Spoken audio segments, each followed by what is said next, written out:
नमस्कार सर, मेरा नाम राजू है। आज का टॉपिक है मार्केट में इतना सारा पैसा आता कहाँ से है। और दूसरा इसी में टॉपिक है, मैं ये बोलता हूँ कि मार्केट लाइफ टाइम हाई है, रिडीम कर लीजिए पैसे को। फाइनेंशियल गोल अगर आपका 1 साल 6 महीना में पूरा आने वाला है तो पैसे को निकाल लीजिए। पैसा लगाने और निकालने का एक ज़रूर टाइम होता है मार्केट में। कब कब लगाना है, जब जब मार्केट गिरे लगाना है। लेकिन पैसा निकालना कब है, जब मार्केट लाइफ टाइम हाई हो, जैसा कि अभी चल रहा है मार्केट लाइफ टाइम हाई है। जो भी फाइनेंशियल गोल हो आप उसको निकाल लीजिए। उदाहरण के तौर पे हमने जो पैसा लगाया है अभी वो मार्केट में वो लाइफ टाइम हाई है। जितना भी पैसा लगाया है टोटल पिछले 13-14 साल में SIP के थ्रू वन टाइम थोड़ा थोड़ा टॉपअप करते गए, 50,68,000 जमा है। बीच बीच में पैसा निकालते भी गए हैं और अभी 1,13,00,000 है। अभी अगर रिटर्न देखते हैं तो 22% का सालाना रिटर्न दिख रहा है। अब अगर इसके अंदर फंड का बात करें तो इतना ताबड़तोड़ रिटर्न मिला है कि शायद ही कभी को ऐसा देखने को रिटर्न मिलता है। निपॉन इंडिया स्मॉल कैप 7,06,000 जमा किया है, कुछ SIP कुछ लमसम इस तरह से जमा करके 11,68,000 जमा हुआ है, 37% का रिटर्न। यदि आपकी ज़िंदगी में भी इतना अच्छा पोर्टफोलियो है, आपके पास 10-12 साल से रिमेन इन्वेस्टेड हैं और अब पता चल रहा है कि बच्चे का शादी है, पढ़ाई है, घर बनाना है, घर रिपेयर करना है, नया कार खरीदना है, खट से पूरा का पूरा रिडीम कीजिए और वो काम कर लीजिए। अगर आपके पास कोई दूसरा फंड है, मान लेते हैं कि हमारा ये निपॉन इंडिया ग्रोथ फंड सबसे पुराना फंड है, 8,32,000 जमा किया हूँ 3-3 हज़ार रुपये पर मंथ, बीच बीच में 20,000, 25,000, 50,000 टॉपअप भी किया है। ये सबसे ज़्यादा मुझे रिटर्न दिया है निपॉन ग्रोथ फंड ने, 34,42,000 है। जमा कितना किया था SIP 3-3 हज़ार से, 8,32,000 2010 से शुरू किया था, 34,42,000 है। परसेंटेज 20% का रिटर्न। अगर हमारे बच्चे का शादी 1 साल 2 साल के बाद भी होता तो मैं इस पैसे को रिडीम कर लेता। कौन जाने उस समय क्या होगा। तो बेहतर है कि हमारा अगर रिक्वायरमेंट पूरा हो गया है, पैसे का नंबर का कोई अंत नहीं, अनंत तक है वो। हमारा रिक्वायरमेंट पूरा हो गया, इस ब्रह्मांड में हम इस पैसे को निकालेंगे और ये लालच करेंगे ना कि 32 का 64, 64 का 128 और ऐसे ऐसे करके चलते रहे तो उसमें पंगा है, वो फंस जाएंगे पंगा में और कभी निकालेंगे भी नहीं। पता चलेगा कि इतना इतना खर्चा क्यों करना है भाई, शादी ब्याह तो ऐसे भी हो जाता है, कोर्ट मैरिज हो जाता है, मंदिर में हो जाता है, तो फिर सारा पैसा यहाँ रह जाएगा और ऊपर चले जाएंगे और मार्केट में कोई दूसरा ही कोई खा रहा होगा। तो बेहतर है कि हमने पैसा इन्वेस्ट किया है तो हम ही उपभोग कर सकें। अब ये जो पैसा है टोटल अगर देखा जाए, ये सारे कंपनी में इन्वेस्टेड है। इतने कंपनी में सुबह से शाम तक अगर हम प्रोडक्ट को यूज करते हैं वो किसी न किसी कंपनी से आता है। तो टोटल 100 दिखा रहा है, ऐसा ऐसा 4-5 पेज है, तो 400 कंपनी में हमारा पैसा इन्वेस्टेड है। अब टॉपिक पे आते हैं। क्वेश्चन क्या था कि मार्केट में इतना सारा पैसा आता कहाँ से। मान लेते हैं कि ABC कोई कंपनी है, वो कार हो सकता है, मोबाइल, जैकेट, कुछ भी बनाता होगा, कुछ ऐसा कार बना दिया, मोबाइल बना दिया, जैकेट बना दिया कि सब लोग अब उसी कंपनी से चीज़ खरीद रहे हैं। मान लेते हैं इस कंपनी का वर्थ 1,000 करोड़ का था, 1,000 करोड़ का था और टोटल शेयर इसके पास 100 करोड़ है। नंबर ऑफ शेयर कांस्टेंट होता है, वो बढ़ घट नहीं सकता है कि किसी के दिमाग में आया 10 करोड़ से 100 करोड़ कर दे, 1,000 करोड़ कर दे, वो नंबर ऑफ शेयर कांस्टेंट है। 1,000 करोड़ का वर्थ है तो यहाँ पे 1,000 करोड़ का कंपनी है और 10 करोड़ शेयर है तो 100 रुपया पर शेयर है। कागज पे 100 रुपया पर शेयर है। लेकिन हम और आप बोलते हैं कि कंपनी अच्छा है, हम इसको 150 में भी खरीदने के लिए तैयार हैं, 200 में भी खरीदने के लिए तैयार हैं, तो मार्केट में ट्रेड किसी और भाव से हो रहा है। अब इन्होंने ऐसा प्रोडक्ट बना दिया कि धड़ाधड़ सारे लोग, देश के और इंटरनेशनल लोग भी इनसे चीज़ खरीदना शुरू कर दिया। और पता चलता है 1 साल के अंदर जो 1,000 करोड़ का वर्थ था, इतना पैसा आ गया उनके पास कि 2,000 करोड़ का वर्थ हो गया। अब 2,000 करोड़ का वर्थ हो गया, नंबर ऑफ शेयर 10 करोड़ था तो 200 रुपया पर शेयर तो कागज पे हो गया। प्राइस बुक पे कितना हो गया, 200 रुपया पर शेयर। तो लोग हमारे जैसे, आपके जैसे, भाई हम 300 में खरीदेंगे, 400 में खरीदेंगे, 500 में भी खरीदेंगे। तो पहले जो चीज़ 150-200 का था, अब इनके पास एसेट ज़्यादा होने के कारण, वर्थ ज़्यादा होने के कारण उसके शेयर का प्राइस भी बढ़ गया। अब मान लेते हैं कि अब कुछ भी मुनाफा हो, सारा लोग वही शर्ट, इतना अच्छा डिजाइन है कि सब लोग वही खरीद रहे हैं, तो सारा पैसा ग्राहक का कहाँ एक तरफ आता जा रहा है उस कंपनी के पास। यहाँ पे एक देख लेते हैं, दूसरा उदाहरण लेते हैं। बुलेट बनाने में मान लेते हैं 80,000 का खर्चा है, पर बिक रहा है वो 3 लाख, 4 लाख, 5 लाख ऐसे। तो सारा ज़्यादा का ज़्यादा प्रॉफिट किसको हो रहा है? कंपनी को। और पैसा किसका जा रहा है? 3-3 लाख रुपया आम आदमी का। तो यहाँ का पैसा निकल के कहाँ जाता जा रहा है? कंपनी के पास। तो अमीर कौन हो रहा है? कंपनी। उनका वैल्यूएशन किनका बढ़ रहा है? कंपनी का। तो ग्रोथ उनके शेयर का, उनके कंपनी का ज़्यादा हो रहा है। अब यहाँ पे एक छोटा सा उदाहरण और ले लीजिए। एक प्लॉट है 5 लाख का खरीदे थे, पता चलता है 1 साल के बाद NH 420 गुजर रहा है बगल से, तो 5 लाख का चीज़ 10 लाख का हो गया। ये पेपर किसी और के पास चला गया, 10 लाख का प्लॉट हो गया, बेच दिया अगर तो। फिर 1 साल के बाद पता चलता है कि एम्स बगल से गुजर गया है, फिर 10 लाख का चीज़ 12 लाख का हो गया। फिर 1 साल के बाद न्यूज आता है पेपर पे, बना नया बना अलग बात है, बनने से मतलब नहीं है शेयर के प्राइस बढ़ने के लिए। पेपर में, मोबाइल, मीडिया, रिंगटोन में आ जाना चाहिए खाली। अब IIT खुल गया, घोषणा हो गया, रिंगटोन में घोषणा हो गया, IIT खुल गया, खुल रहा है, पेपर पे खुल गया, तो 12 लाख का चीज 15 लाख का भी गया। अब ये कागज जो है, राम के पास था 10 लाख का, फिर मोहन के पास गया 12 लाख का हो गया, और फिर गणेश के पास गया 15 लाख का हो गया। वो कागज लिख के ऐसे तकिया करके अंदर सो करके कि 15 लाख का हो गया, ऐसे करके जी रहे। उसी तरह शेयर का पैसा, जैसे जैसे कंपनी के पास पैसा बढ़ता जा रहा है, शेयर का प्राइस भी बढ़ता जा रहा है। अब यहाँ पे आम आदमी है और सुबह से शाम जितना चीज यूज कर रहे हैं वो शेयर मार्केट में आपका पैसा, सारा कंपनी तो लिस्टेड है, जैसे कि मैंने ये दिखाया 400 कंपनी में हमारा पैसा इन्वेस्टेड है। आपके पोर्टफोलियो के हिसाब से आप देखेंगे तो नंबर ऑफ स्टॉक्स आपके पोर्टफोलियो में अलग अलग होगा, लेकिन सुबह से शाम तक जितना भी चीज यूज करते हैं वो किसी ना किसी कंपनी से आ रहा है। और कंपनी 1 रुपया का चीज 5 रुपया में बेचे, 10 रुपया में बेचे, आपको मजबूरी है, आपको आदत पड़ गया उस चीज का। वो ब्लेड बनाने वाला 150-200 का खरीदते हैं, 10-20 रुपया का बनता होगा कंपनी के थ्रू। अब इतने में आदत पड़ गया भाई, सुबह सुबह बनाना ही पड़ेगा। तो आम आदमी का सारा पैसा यहाँ जाता जा रहा है, जाता जा रहा है, जाता जा रहा है। ये हो रहे हैं गरीब और ये हो रहे हैं अमीर। अमीर कौन कौन हो रहा है? कंपनी और शेयर होल्डर, उसके जो जो मालिक हैं। तो हम कहते हैं कि हम भी इस कंपनी के थोड़े से शेयर होल्डर हो जाते हैं, तो जितना पैसा लगाएंगे उसी रेशियो में हम भी उनके मालिक हो जाएंगे। तो हिस्सेदारी अगर हो जाता है तो जो भी प्रॉफिट होगा आपको भी शेयर होगा, जितना भी प्रॉफिट होगा आपको भी शेयर होगा। इसीलिए बोलते हैं कि इक्विटी म्यूचुअल फंड या मार्केट सबसे अच्छा रिटर्न देता है लंबे समय में, क्योंकि सारे देशवासियों का पैसा वहीं जाता जा रहा है। तो आप भी वहाँ हिस्सेदार हैं, तो हमें भी पैसा वहाँ से मिलता जा रहा है।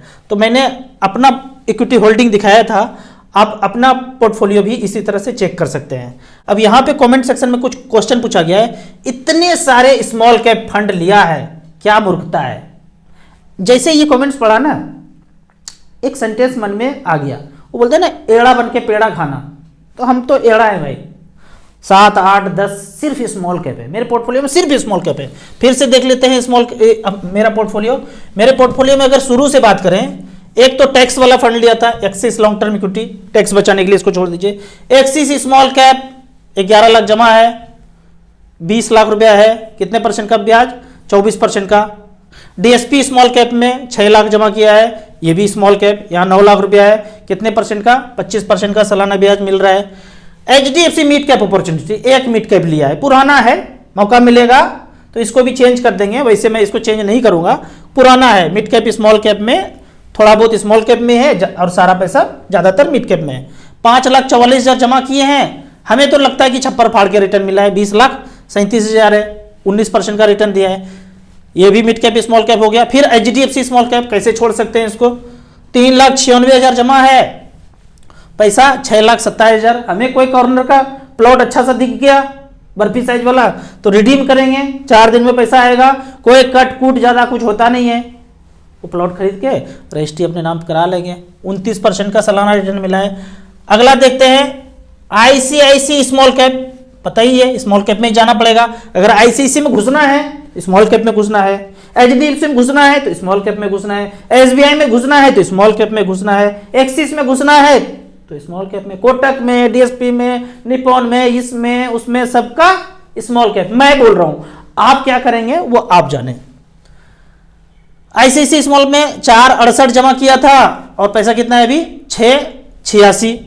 निपॉन ग्रोथ फंड ये तो बता ही दिया, फिर निपॉन इंडिया फार्मा फंड ये तो ऐसे ही चिरकुट फंड है, इसको छोड़ देते हैं। 100 रुपया जमा है, ऐसे ही जमा है। 100 रुपया भी जमा है तो कोई लेके भागेगा, डूबेगा, हराएगा नहीं, रहेगा। Nippon India small cap 7 lakh रुपया यहां जमा है, 11,68,000 है, मतलब सारा का सारा 7-8 मेरे पास स्मॉल कैप है। इसके अलावा भी 1-2 पोर्टफोलियो है, वहां भी सिर्फ स्मॉल कैप ही है। अब आपने जो बोला ना क्या मूर्खता है, तो मुझे अल्ताफ राजा का एक गाने का सेंटेंस याद आता है, तुम आज भले ही मेरी हंसी उड़ाओ, रोता हुआ तुम्हें कल छोड़ जाएंगे। इसका मतलब यह है कि आपने स्मॉल कैप नहीं लिया, मल्टी कैप लिया, फ्लेक्सी कैप लिया, लार्ज कैप लिया, बाद में 10 से 15 साल के बाद एनालाइज करेंगे तो सबसे आपको बेहतर रिटर्न स्मॉल कैप दिया होगा। नहीं विश्वास होता है तो क्या कीजिए, large cap, mid cap, small cap, multi cap, flexi cap, हेन तेन सब को एनालाइज कीजिए, एवरेज 10 इयर्स का रिटर्न कैसे करेंगे चेक। StarSIP.in में जाइए, भक से ये वेबसाइट खुल जाएगा। Small cap, large cap, mid cap, 52 तरह का कैटेगरी है, सब में पिछले 10 साल का रिकॉर्ड चेक कर लीजिए। एक मैं बता देता हूं, पिछले 10 साल में 10 लाख का जो बनाया है वो रिटर्न दिखा रहा है, लेकिन एवरेज रेट 22.48 का एवरेज रिटर्न मिला है। किसी ने सबसे ऊपर वाला 28 दिया, 26 दिया, 25 दिया, सबसे बॉटम वाला कुछ कम दिया, 18 दिया, लेकिन एवरेज 22% का रिटर्न दिया। आप multi cap, flexi cap, large cap, index, बिंडेक्स सब कुछ करके देखिए, आपको ये ज्यादा अच्छा रिटर्न दिखता हुआ मिलेगा। आगे बढ़ते हैं, अगला क्वेश्चन की तरफ चलते हैं। अगला क्वेश्चन यहां पे पूछा जा रहा है कि सर SIP करूं या लमसम करूं, ज्यादा पैसा कहां बनेगा। आप कीजिए SIP या कीजिए लमसम, दोनों को 10 से 15 साल टाइम दीजिए, वो 12 से 15-20% तक अपॉर्चुनिटी है, दोनों में एक ही तरह का ग्रोथ होगा। जिसके पास हर महीने पैसा आ रहा है वो SIP कीजिए, बीच बीच में पैसा कहीं से आ गया वो भी झोंक दीजिए, लेकिन 10, 12, 15 साल छोड़ दीजिए तो आपको 12 से 20% के बीच रिटर्न मिलेगा। SIP में भी उतने रिटर्न मिलेगा, लमसम में भी उतने मिलेगा। आपके पास पैसा है, छोड़ने का टाइम है तो वर्थ बन जाएगा। मैंने जो अपना ये पैसा बनाया है तो सिर्फ SIP में पैसा नहीं बनाया है बाबू साहब, बीच बीच में टॉपअप भी करते गए और SIP भी चलता रहा, तो SIP भी वही रिटर्न देगा, लमसम भी वही रिटर्न देगा। आपके पास टाइम ज्यादा होना चाहिए और फंड सिलेक्शन अच्छा होना चाहिए। अगला क्वेश्चन देखते हैं। अगला क्वेश्चन यहां पे पूछा जा रहा है कि आप तो हमेशा सिर्फ स्मॉल कैप बोलते थे, ये क्या है कि आप एक्टिव फंड को हमेशा बोलते थे, पैसिव फंड, इंडेक्स फंड क्यों बोल रहे हैं। पहले बोलता था लेकिन अब बोलता हूं कि इंडेक्स फंड भी 1-2 रख लीजिए। क्यों? क्योंकि मैं ऑब्जर्व करता हूं कि अगर पुराना फंड नहीं है, इंडेक्स फंड स्मॉल कैप में होता ही नहीं था, अब 1-2 साल से बना है, उसका AUM थोड़ा बढ़ गया है, अब रिटर्न भी ठीक ठाक है, तो मैं बोल रहा हूं। पहले था ही नहीं, लार्ज कैप में था, बैलेंस फंड में था या निफ्टी 50 में ही था, सिर्फ इंडेक्स उसी का था, तो मैं नहीं बोलता था। लेकिन जब अब आ गया है तो आप 1-2 जोड़ सकते हैं, किसी भी चीज में अडिग नहीं होना है। जिंदगी फ्लेक्सिबल है, फ्लेक्सिबल ही चलते रहना है। 10 साल पहले मैं कुछ बोला था, आज चेंज हो सकता है। आज जो मैं कुछ बोला हूं कल कुछ नया होगा तो वो बोलूंगा। ऐसे नहीं कि आपने वो बोला था आपने ये क्यों बोल रहे हैं, चेंज होते रहता है जिंदगी भाई। तो 4 पोर्टफोलियो अगर एक्टिव फंड है तो 2 आप इंडेक्स फंड भी ले सकते हैं, ले लेना चाहिए। बहुत सारे फंड हैं जैसे SBI small cap, Nippon small cap active fund में, वो लमसम आपको अलाउ नहीं करते हैं, तो उसी के इंडेक्स फंड में स्मॉल कैप 250 या मिड कैप 150 में आप टॉप अप कर सकते हैं। अब यहाँ पे एक क्वेश्चन और है, और दूसरा ये है कि आप 4 वो ले लिए एक्टिव फंड और 2 इंडेक्स फंड, तो डाइवर्सिफिकेशन के हिसाब से। और जो ये है ना कि आप हमेशा मना करते थे, मना मैं 2 चीज के लिए करता था और आप उसको इंडेक्स फंड से जोड़ दिए। मना में करता था NFO में कभी इन्वेस्ट नहीं करना है, सेक्टोरियल फंड में कभी नहीं इन्वेस्ट करना है, इंटरनेशनल फंड में भी कभी नहीं करना है। ये 2-3 तरीके में बोलता हूँ। इंडेक्स फंड मैं मना इसलिए करता था, सिर्फ लार्ज कैप का ही मुझे दिखता था। अब ये स्मॉल कैप का है तो 1-2 स्मॉल कैप भी जोड़ सकते हैं। अब नए दर्शक के लिए जो सिर्फ सपना चौधरी का डांस देखते थे, अचानक से मेरा वीडियो देख लिए कि राजू भैया आपका वीडियो देखा ना, आग लग गया शरीर में, 3000 का पर मंथ, छोटा सा इनकम है, 3000 पर मंथ मैं भी करना चाहता हूं, तो उसके लिए क्या करूं। उसके लिए आपको सबसे पहले StarSIP का ऐप डाउनलोड कर लीजिए, या वेबसाइट पे जैसे ही जाएंगे बक से ये खुल जाएगा। आपको ये ग्राफ टच करना है। क्या लिखा हूं मैं? ऑल इक्विटी 20 साल 3,000 रुपए पर मंथ।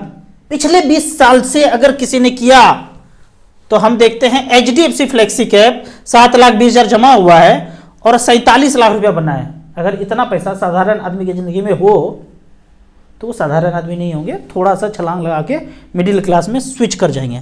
दूसरा है HDFC टॉप 100 पुराना फंड लार्ज कैप कैटेगरी में 7,20,000 जमा हुआ है, 3,000 पर मंथ से 40 लाख बना है। आपको इस तरह से देखना तो है 20 साल में ऑल इक्विटी सेलेक्ट करके, पर लेना है स्मॉल कैप। क्यों? अभी आपने स्मॉल कैप क्यों नहीं सेलेक्ट किया? क्योंकि 20 साल वो पुराना कोई स्मॉल कैप था ही नहीं। आपको देखना है तो स्मॉल कैप में 12 साल 13 साल 14 साल सेलेक्ट कर लीजिए। उसके बाद देखिए इसका नाटक, छप्पर फाड़ के रिटर्न। 2011 से 3,000 रुपए पर मंथ जमा किए, 4,68,000 जमा हुआ है, 28,54,000 बना 25% रिटर्न से। फिर SBI ले लीजिए, 4,68,000 यहां 3,000 जमा हुआ है, 21,000 करोड़ का ईओम है। हम सब देशवासियों ने जो पैसा लगाया है वो 21,000 करोड़ जमा किए हैं। आप 3,000 और जमा करेंगे अगले महीना तो 3,000 यहां पे और जुड़ जाएगा। उस पैसे का रिटर्न 4,68,000 का 3,000 का SIP 24,73,000 बनाया है। इस तरह से करके टॉप में जो फंड आपको दिखता है 1,000 का 3 ले लीजिए, नैया पार लग जाएगा। अब यहां पे हर महीने मैं फिजिकल इन्वेस्टर मीट करने जा रहा हूं, तो जो भी लोग आएंगे पर्सनल डायरी लेके आएंगे, उसमें आप कौन कौन सा फंड लिए हैं वो लिख के लाएंगे, फाइनेंशियल गोल आपका क्या क्या है वो लिख के लाएंगे। कोई भी जो चेंज होगा मैं आपको यहां बता दूंगा।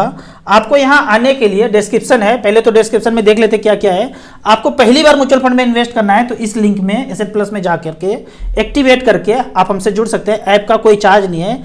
NRI लोग हैं तो मोबाइल नंबर इंडिया वाला होता नहीं है। इस लिंक को क्लिक करेंगे तो मोबाइल नंबर 10 डिजिट का तो लिखेंगे, पर ईमेल से सारा वेरिफिकेशन होगा, मोबाइल पे OTP नहीं जाएगा। तीसरा है डिस्ट्रीब्यूटर के लिए, आप म्यूचुअल फंड का काम करना चाहते हैं, हमसे जुड़ना चाहते हैं तो इस ऐप में रजिस्ट्रेशन करने के बाद एज ए पार्टनर हमसे जुड़ सकते हैं। 7 जनवरी 24 को अगला फिजिकल मीट करने जा रहा हूं जीरकपुर चंडीगढ़ में, तो आप डायरी पेन लेके सारा क्वेरी अपना लिख के आएंगे।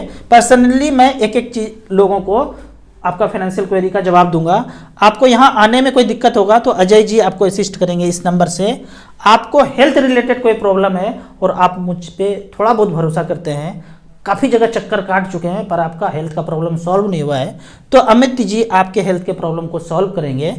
आपको इसी तरह मच फंड के बारे में और कुछ जानना है, इन्वेस्टमेंट के बारे में जानना है तो इस नंबर पर मुझे व्हाट्सअप कर सकते हैं। आपको वीडियो अच्छा लगे तो व्हाट्सअप यूनिवर्सिटी में दोस्तों बीच से जरूर शेयर करें। यूट्यूब पे देख रहे हैं तो लाइक एंड शेयर जरूर करें। Thank you so much.